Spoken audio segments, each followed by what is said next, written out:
जब महाभारत शुरू होने को हुआ तो कृष्ण भगवान जायजा ले रहे थे कौन कौन वीर आए हैं और किनके पास क्या क्या हथियार हैं। तो देखते हुए जा रहे थे तो पीपल के पेड़ के नीचे उनको एक आदमी खड़ा दिखाई पड़ा। तो उसके पास गए, पूछे तू कौन है? बोला बब्रवाहन। किस लिए आया है? लड़ाई लड़ने आया। लड़ाई लड़ने? तो तेरे पास कोई हथियार तो दिखाई नहीं पड़ रहा, तो लड़ाई कैसे लड़ेगा? तो उसके पास 3 तीर था, 3 बाण निकाला और कहा ये मेरे हथियार हैं। तो कृष्ण ने कहा इतना बड़ा महाभारत तू केवल 3 तीर से लड़ेगा? अरे बोला एक एक तीर मेरे कमाल दिखाएंगे। अच्छा क्या कमाल दिखाएंगे? तो उसने कहा देखो मैं एक तीर ये निकाल रहा हूं और इसको अभी धनुष पे चढ़ा करके छोड़ता हूं।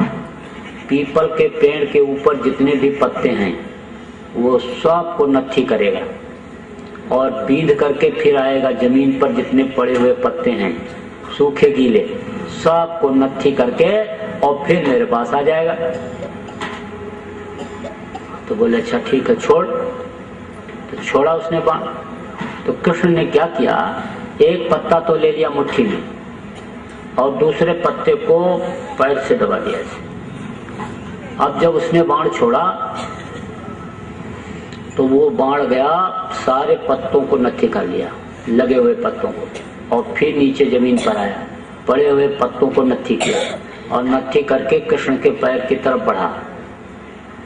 तब बब्रवाहन ने कहा पैर हटाओ नहीं तो पैर जख्मी हो जाएगा। तो पैर हटाया, उस पत्ते को नत्थी किया, फिर हाथ की तरफ बढ़ा। तब उसने कहा मुट्ठी खोलो नहीं तो हाथ भी जाएगा। तो उस पत्ते को भी नत्थी किया और नत्थी करके और फिर उसके तरकश में आ गए।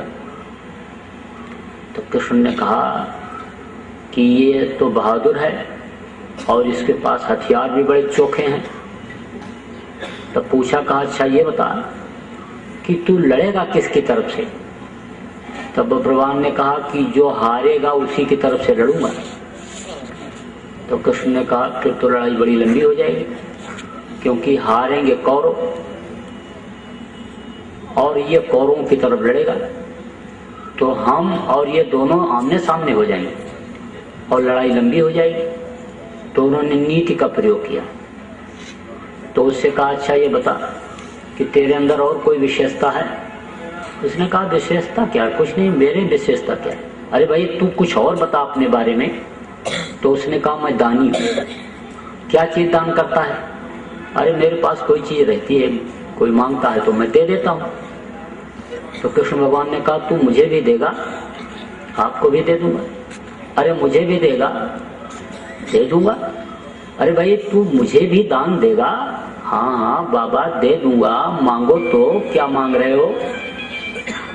तो कृष्ण ने कहा तू अपना सिर मुझे दान में दे दे। तो उसने कहा ठीक है, वादा किया है, कह दिया है तो दे दूंगा, लेकिन एक वरदान मुझे दीजिए, मैं महाभारत देख लूं, क्योंकि मैं महाभारत देखने के लिए यहाँ पर आया हूँ। तो उसका सिर काट करके वहाँ पहाड़ के ऊपर रखवा दिया था।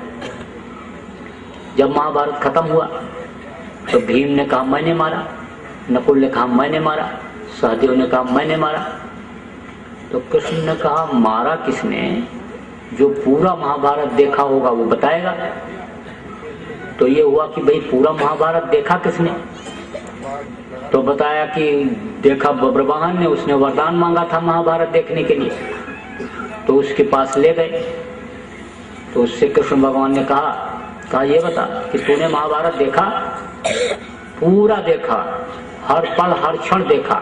जब तक महाभारत होता रहा मैं पलक भी नहीं दबाया, क्योंकि मैंने वरदान मांगा था महाभारत देखने के लिए। तो कृष्ण भगवान ने कहा क्या देखा तुमने?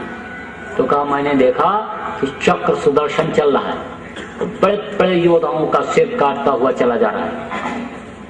तो कहा कृष्ण भगवान ने कहा ये योद्धा जो कह रहे मैंने मारा मैंने मारा मैंने मारा, ये बोले ये सब मुंह फैलाए हिजड़े की तरह खड़े हुए थे,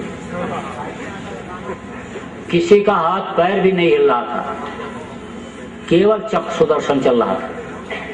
तो कृष्ण भगवान ने कहा, उसने कहा मेरे प्राण निकल जाएं। तो कृष्ण ने कहा तेरे प्राण निकल जाएंगे, लेकिन तूने परिवर्तन के समय में कुर्बानी दी, योगदान दिया है, मेरा साथ दिया है, तो तेरी पूजा मेरे नाम से कलयुग में होगी। तो खाटू श्याम यहाँ है, इधर आपके राजस्थान सीकर में बहुत खाटू श्याम के भगत हैं, बहुत पुजारी हैं वहाँ के भगत।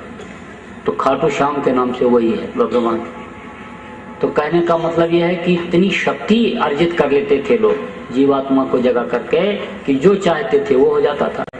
तो जीवात्मा ये अपनी ताकत को भूल गई, अपनी शक्ति को भूल गई, इसलिए अब ये जो है इधर उधर भटक रही है, नरक 84 में चक्कर काट रही है, अपने वतन अपने घर पहुंच नहीं पा रही है। इस मृतलोक में दुख के संसार में ये गोते खा रही है, दुख के समुद्र में गोते खा रही है।